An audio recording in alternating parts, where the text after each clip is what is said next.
السلام علیکم ورحمۃ اللہ وبرکاتہ۔ الحمدللہ، کتاب نور الایضاح سے ایک نئے درس کے ساتھ میں آپ کے سامنے حاضر ہو رہا ہوں۔ عبارت میں پڑھتا ہوں، ملاحظہ فرمائیں۔ فصل فی سنن الوضوء، یہ فصل وضو کی سنتوں کے بیان میں ہے۔ یسن فی الوضوء 18 شیئا، وضو میں 18 چیزیں سنت ہیں۔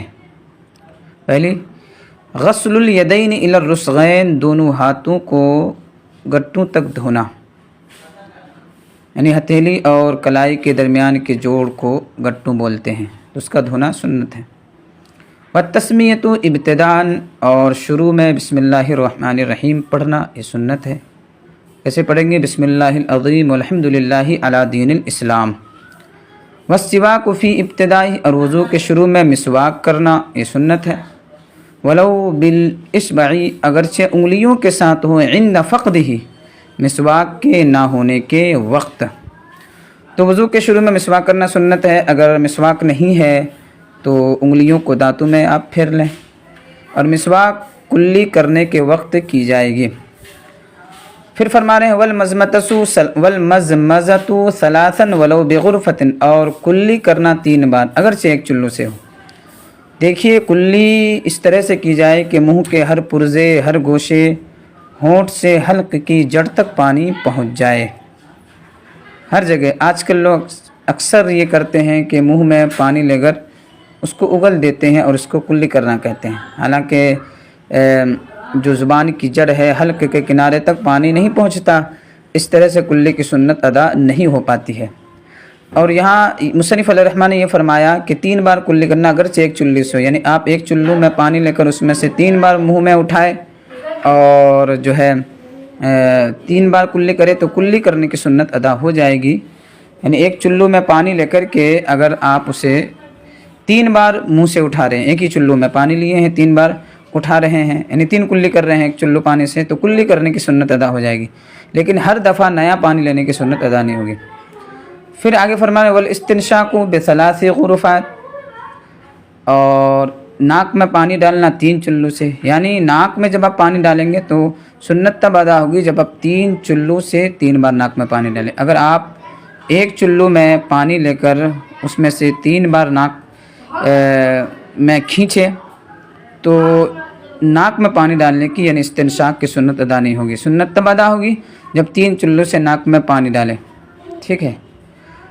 والمبالغۃ فی المزمزۃ والاستنشاق لغیر الصائم، اور ناک کلی میں مبالغہ کرنا اور ناک میں پانی ڈالنا، یعنی ناک اور کلی میں، ناک میں پانی ڈالتے وقت، کلی کرتے وقت مبالغہ کرنا، غیر روزے دار کے لیے، لغیر الصائم۔ کلی میں مبالغہ کرنے کا مطلب یہ ہے کہ آپ غرغرہ کریں، یعنی حلق کی جو یہ کہہ لیجئے کہ ناک میں کلی میں مبالغہ کرنے کا مطلب یہ ہے کہ پانی کو حلق میں لے جا کر کے پھرائیے، پانی کو حلق میں لے جا کر کے پھرائیے۔ اور ناک میں پانی ڈالنے میں مبالغہ کرنا یہ ہے کہ ناک کی ہڈی بانسا تک پانی چڑھائے، یہ بھی سنت ہے۔ مگر یہ چیز روزے دار کے لیے سنت نہیں ہے کہ اس طرح کرنے سے روزہ فاسد ہو جائے گا، تو غرغرہ کریں اگر آپ روزہ نہیں رکھے ہیں، یعنی حلق میں لے جا کر کے پھرانا، یہ غرغرہ ہے، حلق میں لے جا کر کے پھرانا۔ اور اگر روزہ رکھے ہیں تو ایسا نہ کریں، روزہ ختم ہو سکتا ہے۔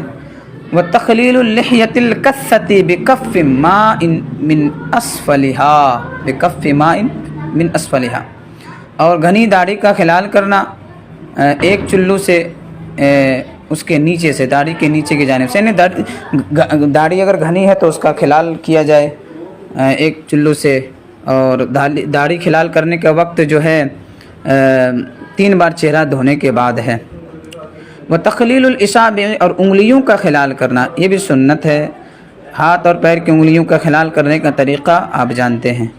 وتثلیث الغسل، اور 3 بار دھونا، یعنی جن اعضاء کا وضو میں دھونا فرض ہے ان اعضاء کو 3 بار دھونا سنت ہے، اور ایک بار پوری طرح دھونا فرض ہے۔ واستعاب الراس بالمسح مرۃ، اور سر کو گھیرنا مسح کے ذریعے 1 بار، یعنی 1 بار پورے سر کا مسح کرنا یہ سنت ہے، اور چوتھائی سر کا مسح کرنا فرض ہے، آپ جانتے ہیں۔ ومسح الاذنین ولو بماء الرأس، اور دونوں کان کا مسح کرنا اگرچہ سر کے پانی سے ہو، یعنی دونوں کانوں کا مسح کرنا یہ سنت ہے، اور دونوں کانوں کے مسح کرنے کے لیے الگ سے پانی لینے کی ضرورت نہیں ہے، بلکہ سر کے مسح کرنے کے بعد جو تری باقی ہے اسی سے مسح کر لیں تو سنت ادا ہو جائے گی۔ کانوں کا مسح کس طرح سے کریں گے؟ تو یہ کان کے اندرونی حصے کا مسح شہادت والی جو انگلی ہے اس کے پیٹ سے، شہادت والی انگلی کے پیٹ سے کان کے اندرونی حصے کا مسح کیا جائے گا، اور اس کے باہری حصے کا مسح جو انگوٹھا ہے، ٹھیک ہے، تو انگوٹھا یعنی کلمے کی انگلی سے جو ہے کلمے کی انگلی کے پیٹ سے کان کے اندرونی حصے کا مسح کریں گے، اور انگوٹھے کے پیٹ سے کان کے باہری حصے کا مسح کریں گے، ٹھیک ہے۔ یہ کانوں کے مسح کے لیے الگ سے پانی لینے کی ضرورت نہیں ہے، سر کے مسح کرنے کے بعد جو تری باقی رہ جاتی ہے اس سے مسح کر لیں گے کانوں کا تو سنت ادا ہو جائے گی۔ والدلق، اور رگڑنا، یعنی اعضاء کے دھوتے وقت رگڑنا یہ سنت ہے، ٹھیک ہے، ملنا سنت ہے تاکہ پانی کا گزر ہر حصے تک جگہ تک ہو جائے۔ والولا، اور پیدر پہ، یہ بھی سنت ہے، یعنی ایک عضو کو آپ نے دھویا تو اس کی تری خشک ہونے سے پہلے دوسرے عضو کو دھونا شروع کر دینا، یہ ولا ہے، پیدر پہ ہے، یہ بھی سنت ہے۔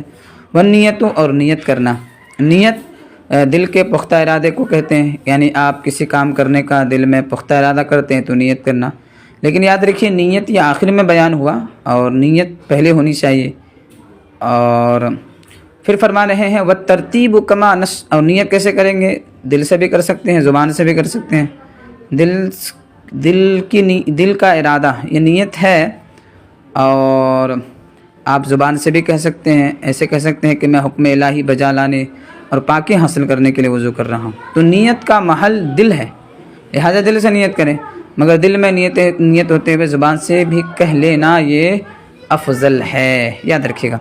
وَالتَّرْتِيبُ كَمَا نَصَّ اللَّهُ تَعَالَى فِي كِتَابِهِ، اور ترتیب جیسا کہ اللہ تعالیٰ نے اپنی کتاب میں نص فرمایا ہے، یعنی اللہ رب العزت نے اپنے کلام مجید میں جو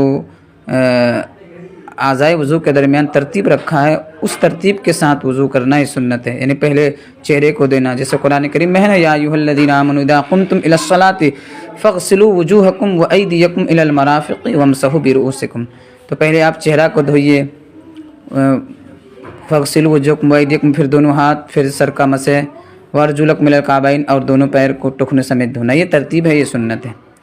پھر فرما رہے ہیں والبداءۃ بالمیامین، اور داہنے جانب سے شروع کرنا، یعنی جن اعضاء کو دھویا جاتا ہے اور وہ دو ہیں تو ان میں سے داہنے کو مقدم رکھنا یہ سنت ہے، جیسے دونوں ہاتھ ہے، دونوں پیر ہے، تو دونوں ہاتھ میں جو دایاں ہے اس کو پہلے شروع کرنا، اس کو دائیں ہاتھ کو پہلے دھونا، اسی طرح دائیں پیر کو پہلے دھونا یہ سنت ہے۔